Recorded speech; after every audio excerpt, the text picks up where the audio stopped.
The Choose Love movement offers no-cost solutions that keep our kids safe, providing them with the skills and tools they need to flourish.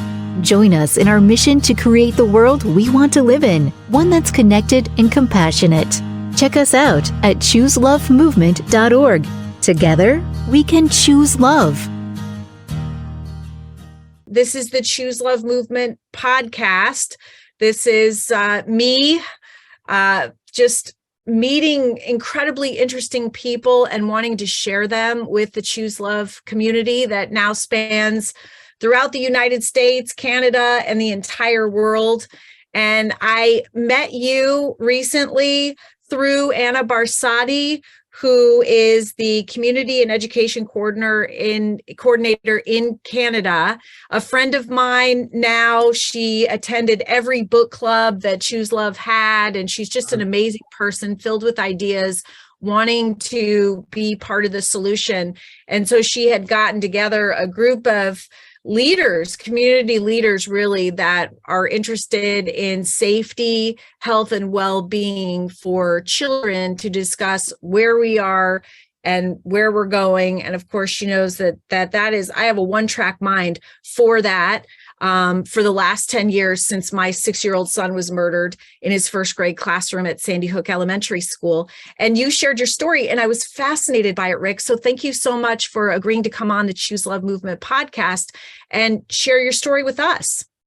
Well, when you talk about children, a guy like me who did 25 years in prison, ex-gang member, ex-retired, what does that have to do with young people? And during my journey, I realized that most of the guys in prison with me were damaged young, just like I was.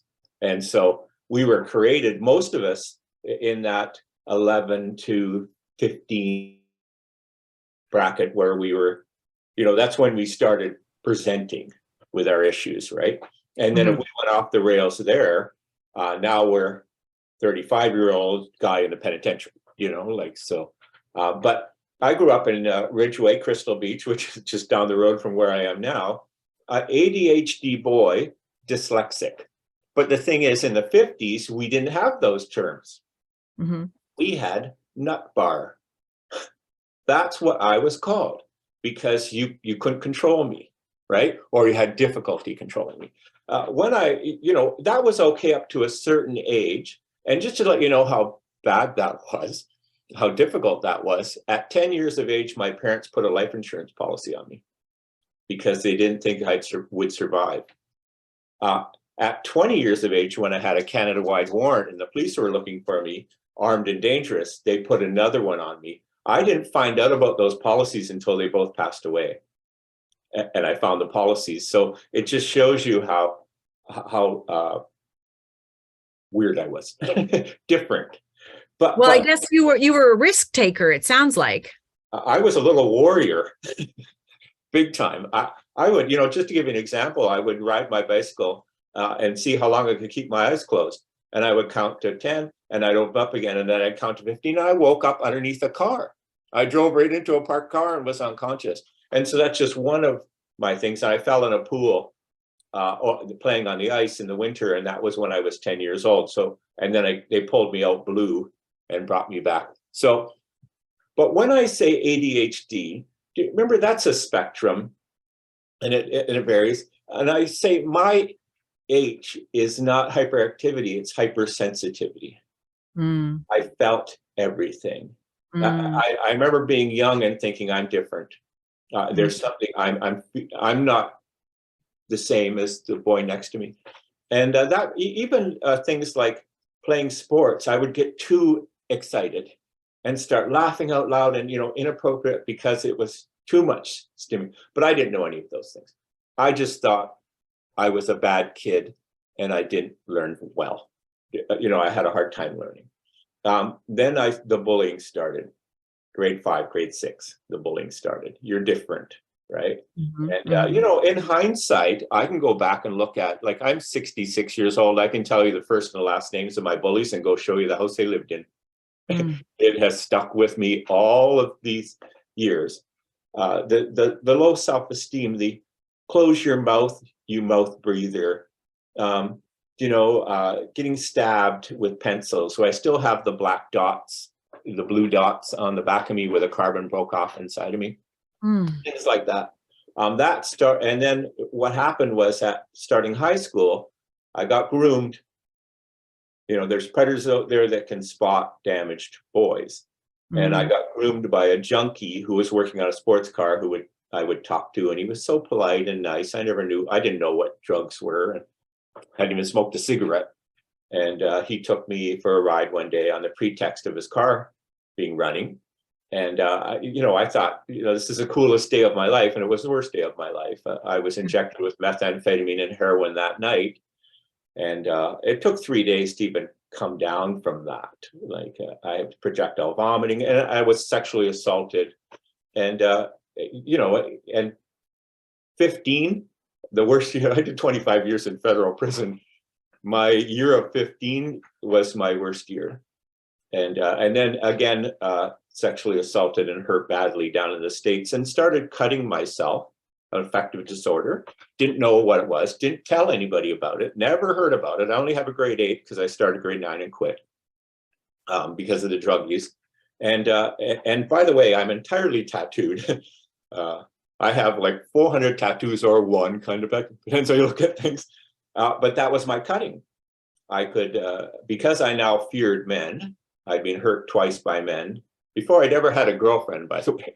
So, before I'd ever gone into that world, I was pulled into it. And my fear of men created me hurting men. And then guys liked my damage.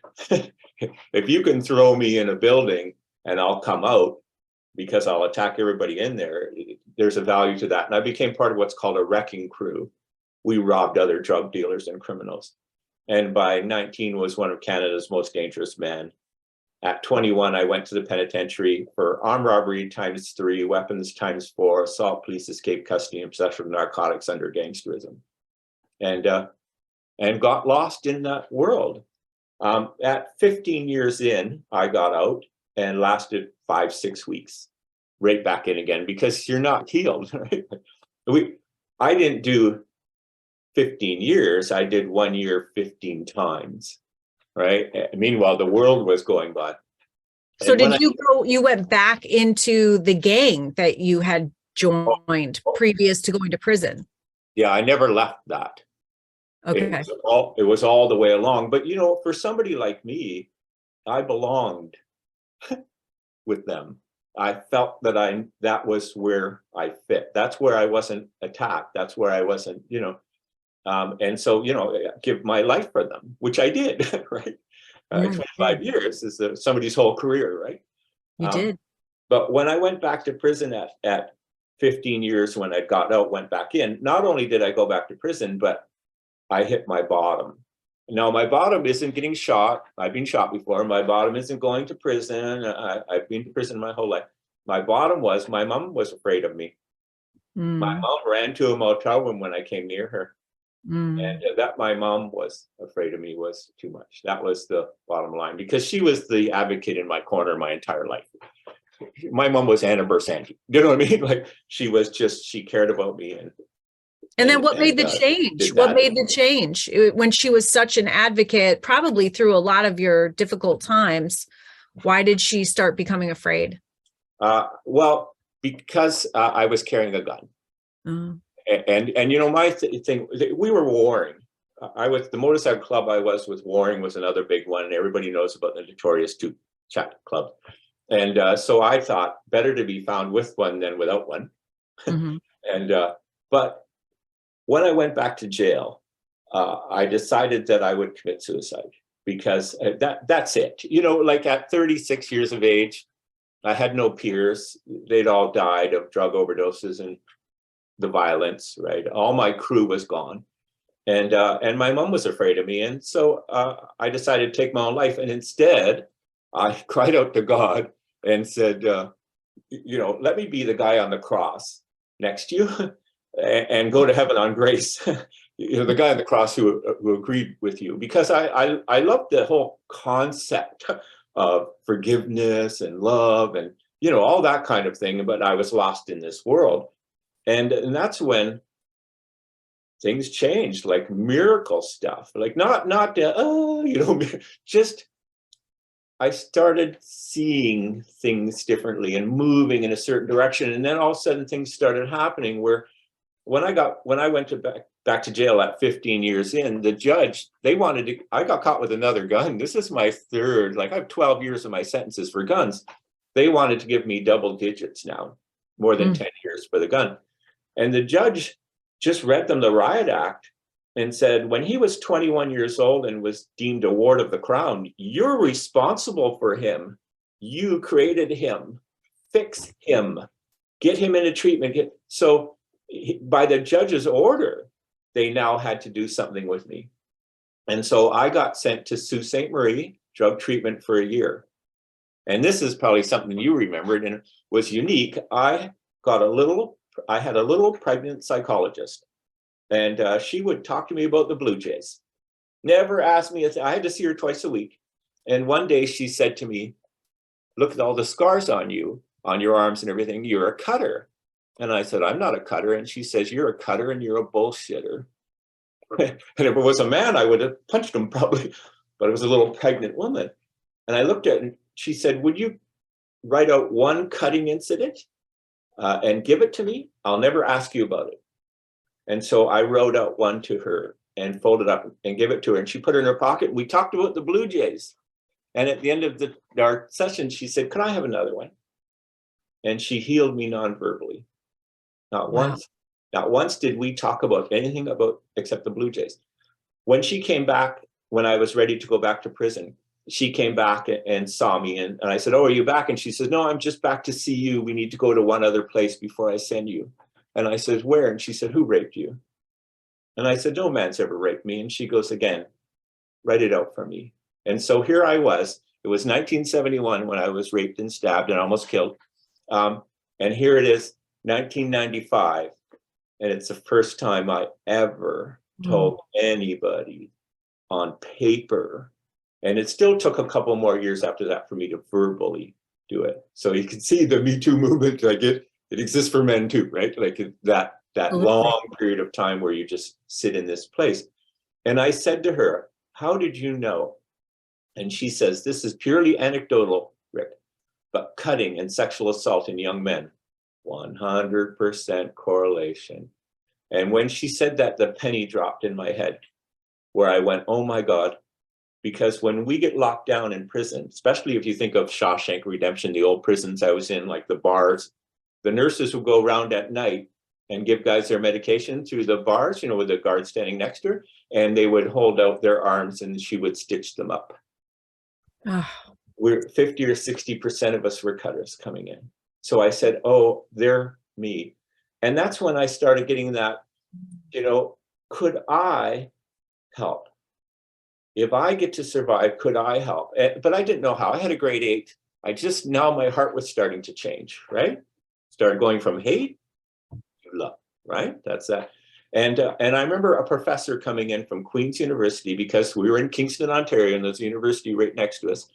And the committee, 9 or 10 guys elected by the population, go visit, and it can be a politician, it can be whatever. In this case, it was 2 beautiful young women, second-year deviant sociology students, coming in to talk to guys, obviously for a paper they were doing.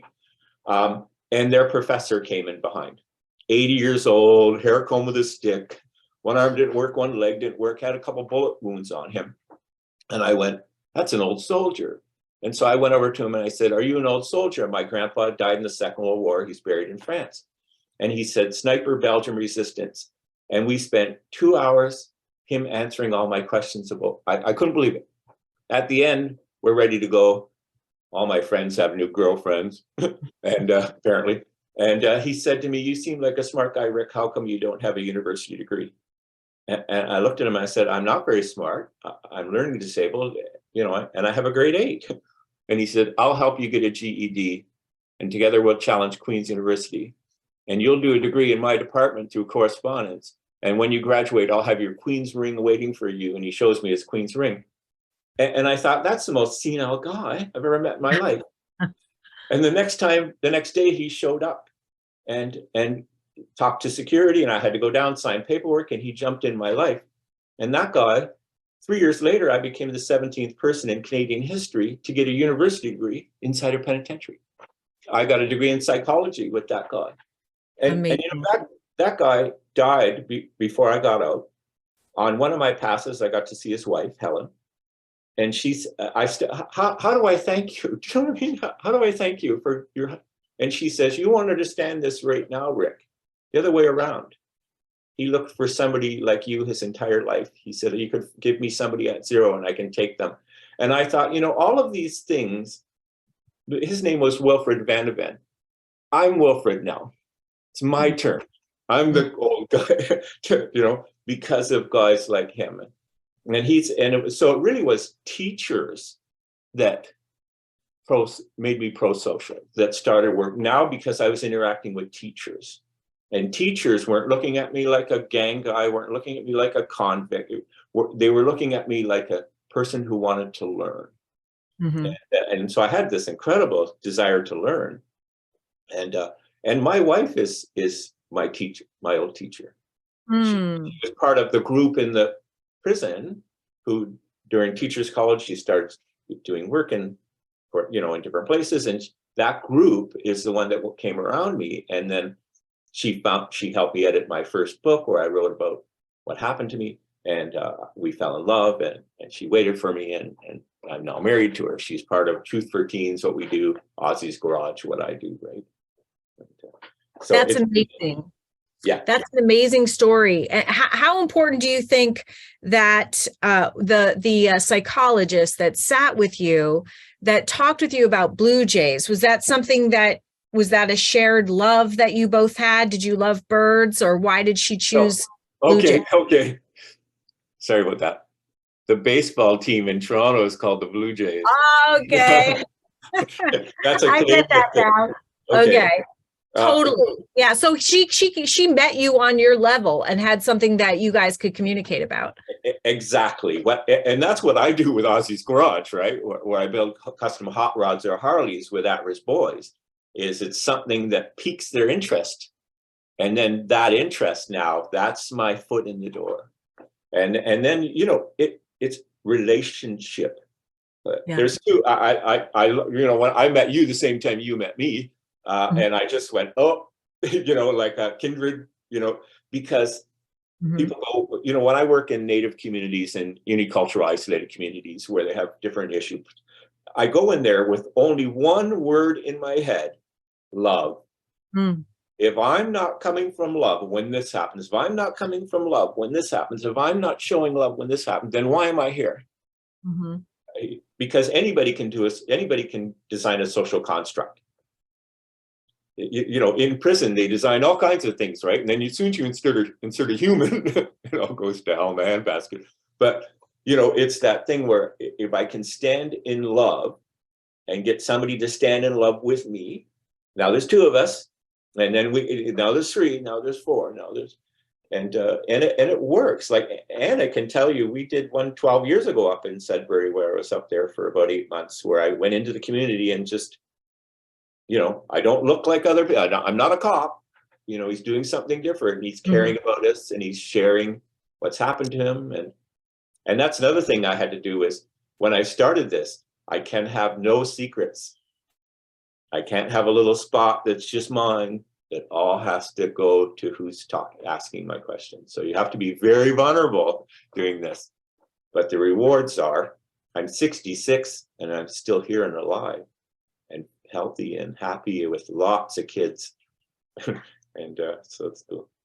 Well, it's incredible that kids they become close enough to you that they want to ask you those questions that require truth. That vulnerability and trust is why you've made such a difference. And so you bring in, say, a Harley Davidson, and you connect with kids on their level, similar to what that therapist did with you, doing something with your hands and working shoulder to shoulder. And when you were sharing your story on that call, that's what really hit me and connected with me. One, obviously love, because my goal is to make that just something that's in our common vernacular and a goal of all of ours. But also the connection and the getting on kids' level and using kinesiology, so movement and shared focus to make that connection. Can you explain that? Well, that was something I learned. Even though you're in university, you're studying, and I also did addiction care worker at McMaster University afterwards, so I could, you learn best practice and things like this. But the Aussies, that kind of thinking came from me rolling a Harley out of my garage down the street. I lived down the street from the high school. And, my wife would come home and say, how much work did you do today? And I go, not much. And she goes, why? And I said, because high school kids hang with me all day. They have this thing where if you look healthy and you have good eyes, they'll, oh, what are you doing? And you start, and that started that kind of thing. And so I didn't, but the same boy that would fold his arms and say, I don't know, to every question I ask, will tell me about his day as he's doing a repetitive movement. And I just thought, oh, okay. Brains jumping halves, like it was just like, oh my God. And so that started, I talk about my windshield ministry, driving people places, looking out the windshield. I've had guys where I had to sit on a couch and we watch wrestling on TV while we did counseling. No eye contact. So you just learn that there's different, and you just try what works. But I don't think we're looking at how powerful brains are and how plastic they are, that if you're damaged in one area, let's try another area and see if that'll compensate, And so I look at all those things with my boys because they all have unique damage, but they're all damaged. They're all self-sabotaging. My litmus test of how bad the trauma was. How bad are you self-sabotaging? But trauma is subjective. It can be anything. Right? It can be your placement within family order. There's just all different things that it can be, that you had a brother or sister who was ill and they got all the attention. And now you're going to make yourself, there's so many things that you have to peel the layers of the onion back and then advocate for them. So what, like Anna Bersani's putting together up in Sudbury, where we'll go into a community, we're going in with all those, I have somebody, so we're going to go in that way. And that's what we're going to do. We're like, Anna Bersani is just about love too. And so we're going, when you have somebody like that coordinating, this is going to be powerful, and it'll be duplicated in other communities afterwards. So it'll be interesting. It's going to be amazing. And I love that windshield ministry. I love the term because I've been there myself, driving my older son to high school. And those were the best talks. It's a couple miles away, but, sitting there at red lights, looking straight ahead. Yeah. But, that's when he would open up to me as well. And so it's being consciously aware of finding the moments when you can connect with your kids. And it's not most likely going to be when you're saying, sit down, I want to talk to you, and face to face, knee to knee, eye to eye. The way we're taught. Yeah, the way we're taught. And it's interesting because I've spoken with a lot of people that have been hurt in so many different ways. And in fact, I say that hurt people. And I've never met anyone who has hurt someone else physically, mentally, or emotionally that hasn't been really hurt themselves. And I've talked to them about their pain, and it's really hard. Do you think that it's necessary to, like you did, kind of name it to tame it? That therapist asked you to write it down. Do you think that was necessary in your healing and recovery? Yes. I'm just answering that. Did I feel that with me? I don't think everybody has to do that the way, because my damage was so deep, by 36 years old, you're at the end of your life, you're at your 20-year drug addiction life, right? Lifespan. It was two things I want to say is, one, I did screw up again with drugs, right? It's a journey out. I made mistakes. I forgave myself. I got back on the bandwagon, right? Mhm. But I never cut again. Mm. That healed me. Not once did we talk about anything. My brain, my adult brain, processed it by writing. And that's that brain kinesiology. It's jumping from my, frontal lobe. It's going back a little bit or going to the side. And my brain processed it. And so that was, so in my case, cutting was the, very, very insidious. If I walked up to somebody on the street and slashed them with a razor where they had to go get stitches, that's assault with bodily harm and you go to jail.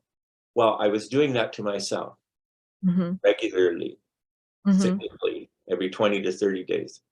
So I would fixate now. So that healed me. I have to say that works, because there was no aftercare or anything on that. Although I did do biofeedback once a week for almost 2 years. And that's to know what triggers me, to be able to calm myself, to be able to put that H down a bit, right? And so I have techniques I can use now too. And plus I feel it coming. Can you still feel it coming? Oh, yes. I had an incident happen the other day where somebody was really rude to me. I was walking my dog and somebody said, "Can I help you?" And I turned and I went, it was storming outside. What was that person even doing outside? And I said, "No, I'm fine." And they said, "Oh, you have a dog. You want to pick that up?" My dog wasn't pooing. And I had bags hanging out of my pockets and my face got hot. Do you know what I mean? I do. Of course I do. Yes. I took that as an offense. Yeah. Being rude to me, but I felt like, so I can be very violent very quick with men. I have in prison I had this thing, when in doubt, knock them out. And I lived by it. Right? And so I still, but I recognize it and I can say, okay, that's mine. Even going back to the bullies, that was grade 5 and grade 6. The reason the bullies were so strong was they were kept back a year. They were 1 year older than us. So the three of them kept, when I go back and look at it and I go, what kind of terrible life did they have that at that young age, they were kept back a year? Right. Because there was no alt ed or special ed back then. You just made them repeat the year. So, it's that the part about, you can mimic violence. You can also mimic love. Do you know what I mean? Dog the Bounty Hunter, pretend you're good until you are. It was the only smart thing he ever said. But, it stuck with me. But that's the kind of thing where I started consciously saying, I'm going to love in this situation and not react. Because that's what I was doing before, that whole other life of me was a reactive Aussie. And this life is a proactive Aussie. Same thing's still happening to me. It's my way I process it. And so that's the kind of thing that we have to get young men that I work with and young women to do, is that narrative change. I'm not absolutely. Yeah. It's what we teach at Choose Love. So we teach the self-awareness so that you can feel what's happening in your body and you can label those feelings, and then you can get in between what's happening in your life and how you are going to thoughtfully respond. You can get in between what happens and your response so that you can choose your response. And of course, we want people to choose love in their response rather than fear, which is the foundation of anger, resentment, frustration, hatred, all of those more negative responses. So a guy like me, who was, 20 years ago, one of Canada's most dangerous men, 25 years ago, totally fear-based. Totally fear. And in prison, I did 35 moves across Canada during 25 years. The guards used to write SB on my paperwork with a grease pencil when they would transfer me. And I knew what that was. It's a security breach. I've escaped twice and security breach. And I said to a guard one time when he was writing it down and talking to another guard, I said, I know what that means. And he goes, no, you don't. And I said, yeah. And he goes, I said, that means security breach. And he goes, no, it's our nickname for you. And I said, what's my nickname? And they went, sneaky bastard. That's how they defined me, which was accurate, by the way, at that time. But here, I became friends with. When I got out of prison, my psychologist that I had to see, you have to kind of be mentally okay to get released after 25 years, said to me, how many friends do you have? And I said, well, 2 or 3 convicts and about 5 to 10 teachers and guards. And he wrote it down as that I was delusional. And so the 5 or 10 teachers and guards had to go stand in front of him and say, he's our friend. Well, how did that happen? Mm-hmm. I'm still the same guy. It's just this other, I'm who Rick really is, right? And I had a guard one time that I liked, but you couldn't like a guard in a maximum security prison. So when I would walk by him, he was a man's man, and alpha male, and so was I. And he treated me fair. And he was 6'7". You see him a mile away.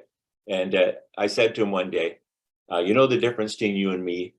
And he goes, what, Osborne? And I said, I have a parole date. And he looked at me and he goes, okay, now that's low. Because we lived the same life, right? And but we ended up, when I did a documentary, CBC, Canadian Broadcasting, did a documentary when they closed the big Kingston Penitentiary here in Canada. And they asked me to be part of it. And they said, and I said, why? Because I'm like that. Why? Why do you want me? What do you want me to talk about? And they said, well, you were 21. We want you to talk about the horrors of the prison guards and everything. And I went, can't. They were the nicest. They were the first healthy men I ever met in my life. Wow. So it is that kind of, I don't know what to say. Well, it's so interesting that, you said that all that bad behavior was based in fear.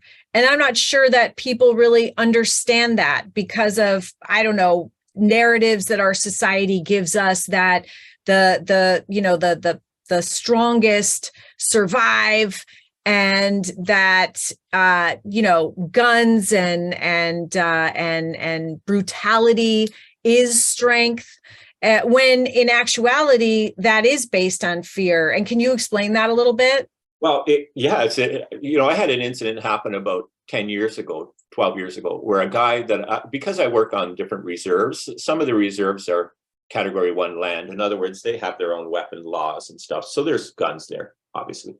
And a guy said to me, one of my old guys, can you get me a handgun, a protection handgun? And I said, sure, I can get one from the resident, but I won't. And he looks at me, he goes, why? And I said, how many times have you been shot? So he told me, and I said, how many times have I been shot? So he gave an estimate. And I said, were you carrying a gun each time? And he goes, yeah, same here. It draws the violence. Violence draws violence. So, when you think that way, you think you're actually, my thing was, here I am, I'm a drug addict, and I'm damaged. And I'm out there in the world and I'm scared, and men scare me, and the bikers, the gang, they'll support me there. But as I went into that, it became more dangerous. Like as I got more into arming myself, I made my world more dangerous, more dangerous, more dangerous. If you carry a gun, there is no conflict resolution. I can't give you a heads up that I have a problem with you. I just shoot you. So that kind of discourse that you'd have where you go and duke it out and hug each other afterwards, or go yell at each other, is gone, because we've escalated it. And this is and you can just see it out there, right? And I've sat with guys who are wearing casts from bullet wounds, street level guys, and just talk to them for a little bit, and they'll break down in tears because they're just living in fear. Like, where when I came out of prison, I had to retire but I didn't, my knowledge base, usually a guy like me who has this much knowledge base, they reboot your computer. The only way that your guys can reboot your computer is to shoot you in the head, right? It's the only way it clears what you know. And so when I got out, I said, look, I'm not going to live in fear. Tell me where, dig a hole, I'll come. I'll kneel at the end of the hole. You put a round in my head, or give me status, which is a retired status. And they did. And now I don't worry about it all because I make them look good. That's what you make us look good, right? So, but I had to just say no to the fear. You can't make me. And, you know, as a Christian guy now, and this might seem a little funny, but you can't threaten me with heaven. You know what I mean?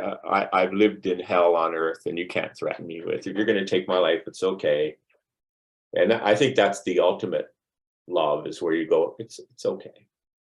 You know, like, yeah, that's the ultimate, choosing love over fear, is not fearing death. That's for sure. Yeah. Yeah. And being confident in where you're going. Yeah. Yeah, that's beautiful. And that gets us to forgiveness, which, you know, there had to be a lot of forgiveness, not only for yourself, but for others that hurt and abused you, and others for you. And what part did forgiveness play in your recovery and getting to where you are today? Wow, you don't get anywhere without it, because that's one of those roots that goes deep, and you can cut it off at the surface, comes back out again, right? Because I don't have victims, do you know what I mean? Like when I went I robbed banks and stuff, so I didn't have victims come to a hearing. People think, oh, it's victimless. And I said, no, let me tell you something. I was in Alberta in a penitentiary, and I had a younger guy working out with me. And so I had a visit on a Saturday. And so afterwards, I'm talking about my visit, and then I realized I was being an idiot because he doesn't get visits, right? So I said to him, oh, you know, doesn't your mom come to see you and everything? And he goes, oh, my mom has agoraphobia. This is before I had a university degree, so he had to explain what that was. My mom's afraid to go out. She can't go out. She stays in the house all the time. And I said, oh, that's terrible. What happened to your mom? Oh, my mom was a bank manager of a bank on 17th Avenue Southwest in Calgary. And these guys came in full body armor with machine guns and jumped the counters and held it to her head and took the keys off her and got the roving teller. And I had to look at the wall while he told the story, because that was me who had his mom at gunpoint. You know, so I had to forgive myself for that. Otherwise, because that defines you then. If you don't forgive yourself, that defines you, right? That memory now, you know, I'm not Rick the good guy. I'm Rick the asshole who did this. You know, I'm the monster who did this. Don't let me near you. And you know, when I was coming out of prison before I met my wife, I was going to be a bachelor, because I was looking at myself as, if you're a woman and you're looking at me, what's wrong with you? You know what I mean? So, but then as a healed guy, I was going, I have so much to offer. It's nice that somebody's looking at me, right? I want to be, and just I have a daughter.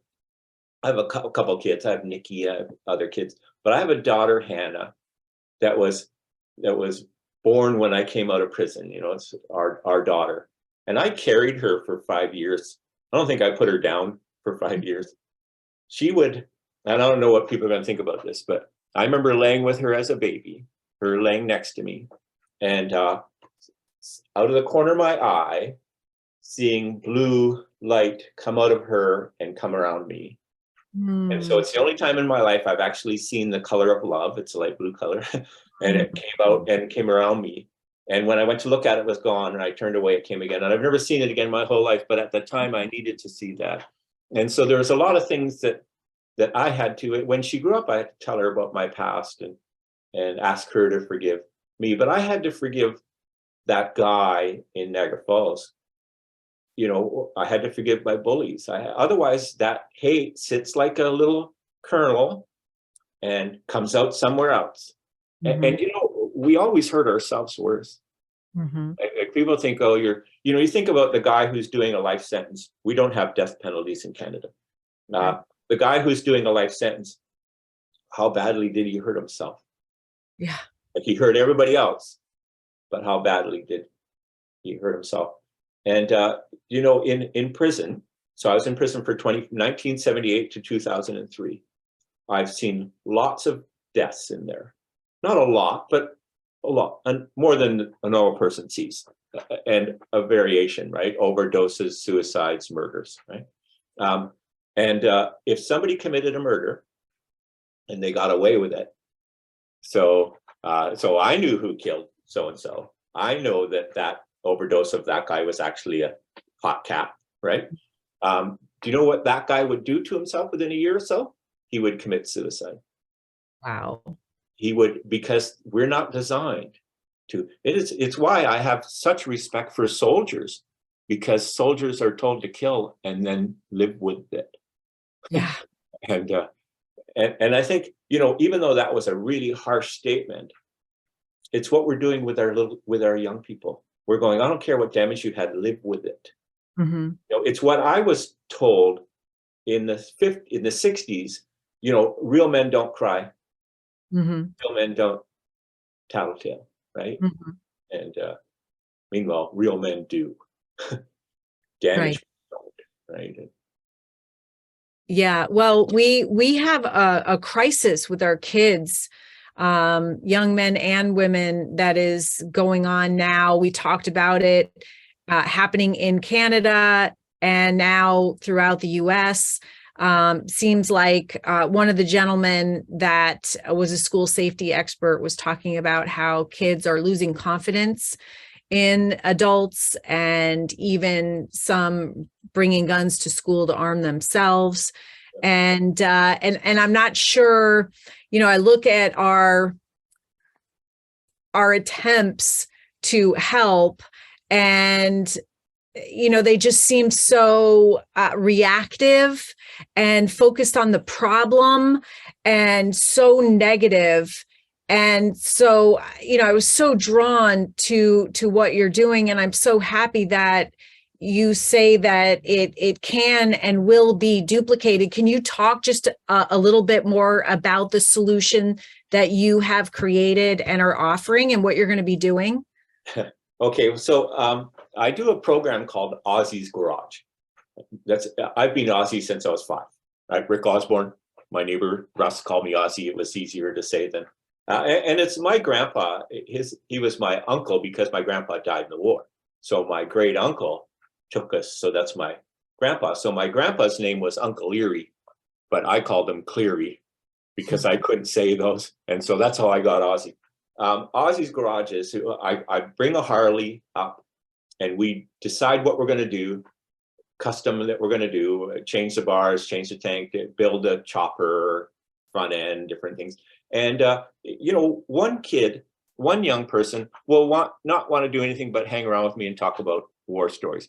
The next one wants to learn how to paint. The next one loves doing things with his hand. The next one loves sitting on the computer and looking on Kijiji for parts. It's that, what's your passion? Let's move with it.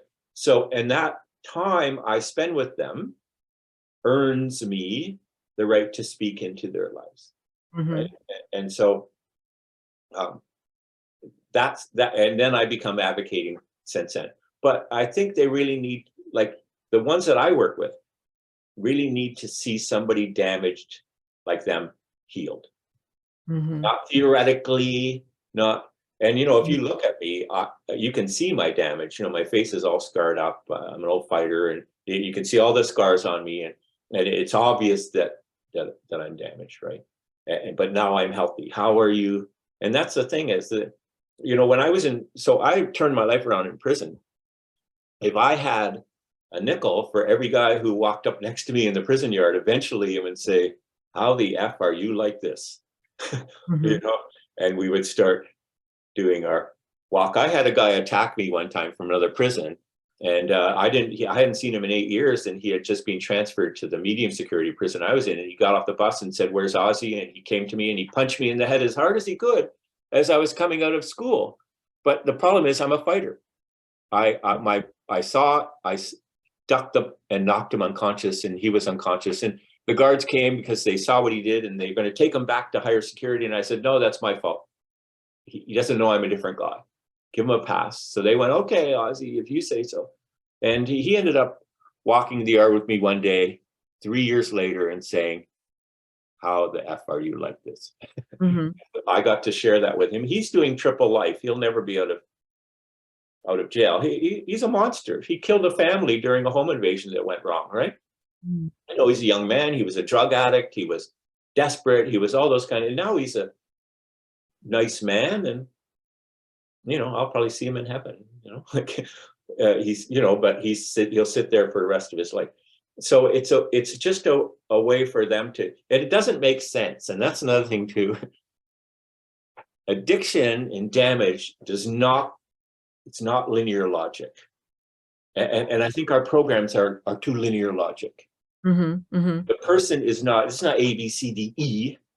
It's mm-hmm. A, F, Q, Z, because of the filters that life happens to people, right? Mm-hmm. It's those filters you need to, like I say, the narrative has to change. The penny drops, whatever you want to call it, where all of a sudden, I had a young boy who's terrible acting out at about 10 years of age. I had him right till like 18 that I worked with him. And so maybe I got him at 12. But his father, can I do this without getting angry young men with no fathers? Mm-hmm. Most of my boys I work with. His father had left years before. But you know what? When you talk to him, if you listen to him, his father didn't leave his mother. His father left him. Mm. You know what I mean? So even though the mother had her own damage, he had his own. And I remember, and everything that he thought of his father now was filtered to his mom's hatred of his father, and one day I think it was 15 where I pulled over and he was talking about his father. And I said, you're old enough now to have your own opinion of your father. You can make your own opinion of your father. And that the penny dropped. He started changing after that. Mm-hmm, mm-hmm. Because you know why his father left before? Because of him. It's how he owned it, right? Mm-hmm. And when he started looking a little bit farther back, he went, oh, this had absolutely nothing to do with me. I was just collateral damage. And so he started looking. He's actually doing a mechanic apprenticeship now. And you know what? At some point, some of my boys that are now, and when I say boys, the first time I went up to the reserve and worked under Truth for Teens, which is my charity umbrella, because teens where it starts, right? Truth for Teens. The chief says to me, what's your definition of a teen? And I said, 45. And she goes, oh, I like you. Because so some of them are in their 30s, right? And but I say, you know what? When you're healed and everything, then it's your turn.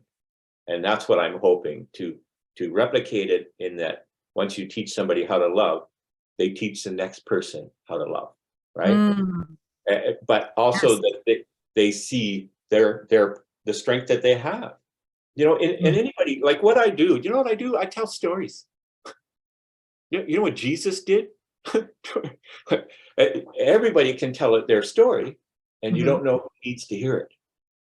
That's right. Because and so that I tell them to find their story, the real story, not when I first started drug treatment, 12-step program, my first one I did, and it didn't stick. It was called Brentwood.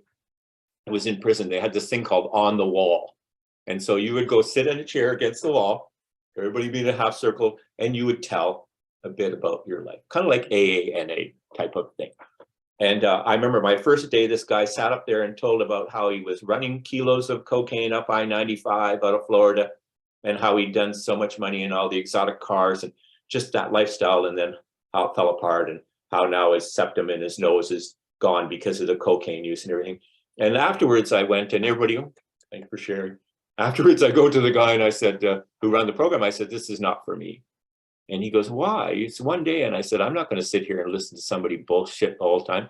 That's a crackhead from Moss Park in Toronto, and he hasn't had $5 in his pocket or a car in his entire life. Oh, and wow. He said, okay, Rick, just let it play out, because everybody lies. But he's talking. And let's just let him keep talking. And when I say that, when it was my turn on the wall, I told my lies. even though I was, but it's that we have to let people heal how they heal. This putting square pegs in round holes doesn't work, right? And but so, then you also said that didn't work either, that it wasn't successful for you for your recovery. It was, because it was my first step. Okay. Right. Yeah. Because, it's, and that's that kind of thing. It's a journey. Mm-hmm. It's like my addiction was a journey. Mm-hmm. I didn't just start doing drugs and did drugs till I could stop doing drugs, which is, by the way, I do not agree with methadone, and I do not agree with what's going on out there where drugs, I don't believe in drugs. Addiction should not be criminalized. It shouldn't be legalized. It should be medicalized. Mm-hmm. Go see a doctor. Yeah. This whole thing of having, I have to take some of my guys to methadone. And when I have to go to a place where all the other drug addicts are and have to walk them through with all the other drug addicts and to protect them. So, just go see your own doctor and get something and then let's work with you and because the other stuff doesn't work. And what we've been doing isn't working. So we are going to have to find a different way. Doing the same thing over and over, expecting a different result is insanity. And so I'm so thrilled that you've shared your totally unique approach, your story. And of course, you wouldn't be here doing the good that you're doing without having had your story. That was the journey that you were supposed to take. And I want to draw attention to it because I think that you are amazing. I think what you're doing is amazing. I think it's the direction that we need to go in order to make connections and start healing, giving these young men the nurturing, healing love that they need to move through, as I say, learn from, grow through, and even be strengthened by their trauma. And then to see someone like you modeling that for them as a shining example of it is absolutely amazing. And I'm just so grateful to know you and to be able to help share your story. I want to say one thing here at the end, that's one statement I haven't said today. I have post-traumatic growth. And I think it's not used enough. Look at the Bible. Every powerful man in there or woman in there was damaged and discovered their potential and have post-traumatic growth. And we're so stuck on the PTSD, which locks us into victimhood, right? We're never healed. We're like when guys go, how's your 12-step program going? Because you're always in recovery. And I go, no, actually, I'm on the 13th step. I'm recovered. Mm-hmm. And, but part of this is my recovery, right? Mm-hmm. It's not thinking about myself, it's thinking about other people. And I 100% agree with post-traumatic growth. In fact, that's what we teach. It's the foundation of the Choose Love movement. Can you imagine being a child and being given the awareness that difficulty, roadblocks, challenges are actually there to help you grow? So they're not something to resist and avoid and fear. They're actually there for a reason. Doesn't make them any easier to manage or less painful, but that pain has meaning and even a purpose. And it does take away the fear of these things happening. I wish that I had known about post-traumatic growth a long time ago, before my own parents' divorce. And it starts you looking towards growth rather than how this thing that's happened is going to be hurting you for the long term. And I think it is so vital that we focus on that, and that we teach how to move through difficulty. I mean, it is so important. You said something about recovery and how trauma. We were talking about what's the definition of a teen, and you said 45, because trauma and pain actually keep you stuck and don't allow you to move forward. You're operating from a different part of your brain. You're operating from the freeze, fight, or flight, and not where logic and reasoning reside. And all these awarenesses that you got through your pain, that I got through my pain. It's why, we're kind of on the same track in wanting to serve, realizing that all the help and healing that you give out, you take in yourself as well, right? And that's life. Yeah. That's just not running programs. That's how it works. Yeah, absolutely. I feel so blessed with being able to meet people like you who have such incredible stories, and you've been redeemed in all ways. And it is incredible and such an amazing story. Thank you for sharing it with the Choose Love movement and all of our audience. And for people that want to get in touch with you, do you have a website that you could share? Yeah, well, Truth for Teens. Okay. .ca is my website, but Okay. Rick Osborne at Rogers.com. Email me. Okay. Right. All right. Well, absolutely. Thank you so much for joining us, and we will continue to be in touch. Appreciate you so much. Keep doing what you're doing, and thank you for choosing love. Hey, hey, oh. It's all part of us. We can all choose love. It'll lift you up if you let it in. Let the healing